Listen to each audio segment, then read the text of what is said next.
All right, welcome everybody to another edition of Dan's Grand Valley Layout. And as you can tell, it's probably no surprise, we are not at Dan's Grand Valley Layout this week. We are at my good friend Mike's, and he has quite the layout. We're going to have Mike say hi. Hey Mike, hi, how's it going? And he's going to give us a little tour. He's got two sections of his layout, the European section, which is all over here, and then the American section, the US section. So we're gonna start with the European stuff and see what Mike has to say. As you can see, what we're rolling right now is the Markland 3-rail AC system. It's a European layout. This has been in progress for probably about 15 years. I've had this. And it is modeled after a Bavarian/Swiss border town, or Bavarian, southern German type of village, similar to Garmisch or any other small towns. And right now what we're running is all of the European 3-rail system on the layout. And as you can see, this part of the layout is designed to look like southern Germany. Yeah.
So what we've done is we've added a lot of scenes that are reminiscent of what we might have seen in Europe, living in Europe.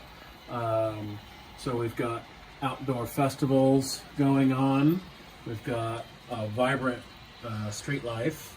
We've got hotels, weddings, and then of course ending with the Oktoberfest at the brewery and the Oktoberfest parade with the mayor and the dignitaries. Again, modeled after the southern Germany where we lived in the service. And this was the passenger station that I built in modules. It's not completely finished yet, but someday it will be finished. And it's designed, again, the theme for the European scenery is current or modern day, with excursion trains. So this would be an example of a modern day passenger terminal or part of a passenger station. So when you're doing your details, you're even considering that they're long distance trains or excursion trains, right? That can depart out of the station. Correct. That's amazing. Get a shot of the bridge there. Wow. This is just amazing, folks. I mean, the amount of detail, it's not going to come out on the video as well as it is in person. It's just really amazing to look at all this detail that Mike's done over the years. And obviously, he's a really talented modeler and railroad enthusiast, because, you know, not only is this stuff just present, but it all has meaning, and it all has a history and purpose for where it's placed and what's going on.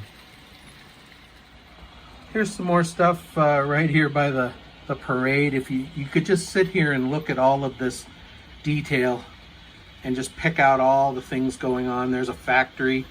They've got a loading dock there. And there goes a train. I mean, this is just Absolutely amazing. Mike, how long have you been working on all of this? Like, when did you get started?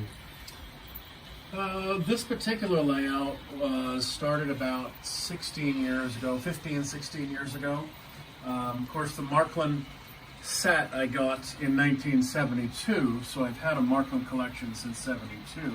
But this particular design down here was started in about 16 years ago.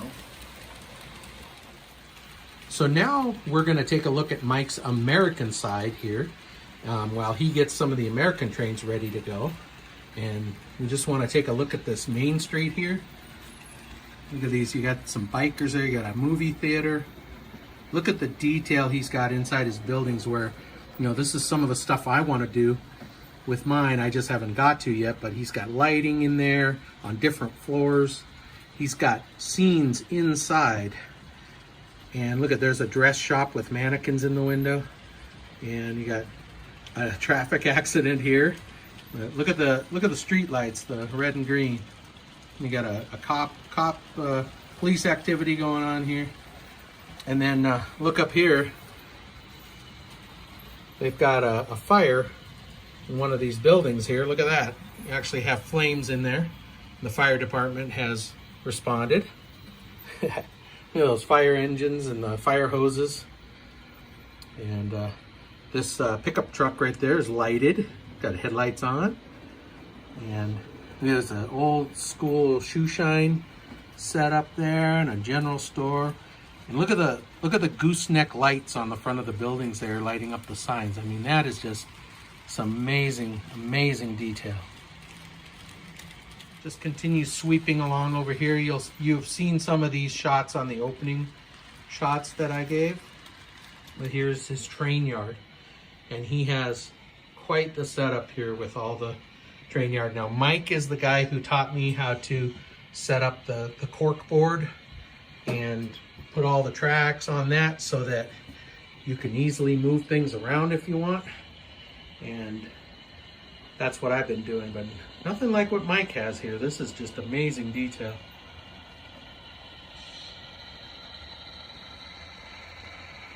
There's one, that's the one Mike's getting ready to go. It's idling and getting ready to take off.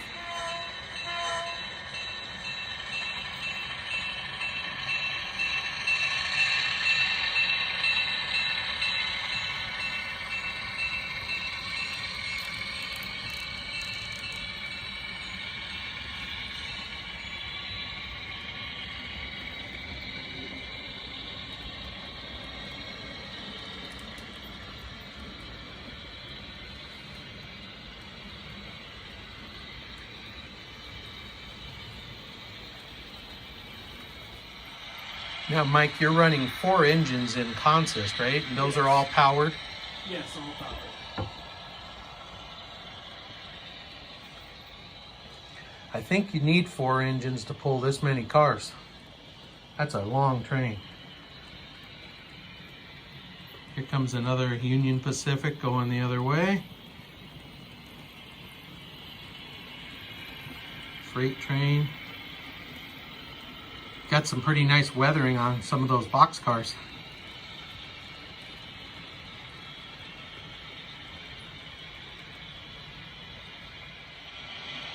And here it comes again. That's the brand new engine there on the front. Well, this looks pretty amazing, Mike. What do you say we take a cab ride? Sounds good to me.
right now I've got it switched, so again we're running DC here, DCC there. So I can still run my older engines.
All right, well, I hope you enjoyed our little outing here to to my friend Mike's layout. Totally amazing stuff. So got to do some pretty cool cab rides on all his different branches and lines. And so that'll do it for this week. A little bit different for you guys this week. So just want to shout out a big thank you to Mike. Mike, thank you. We'll definitely come back and check out your stuff again. And thank you to everybody for watching. Like, subscribe, and share if you like this video. And we thank you very much. We'll see you again next time. Take care. Bye-bye.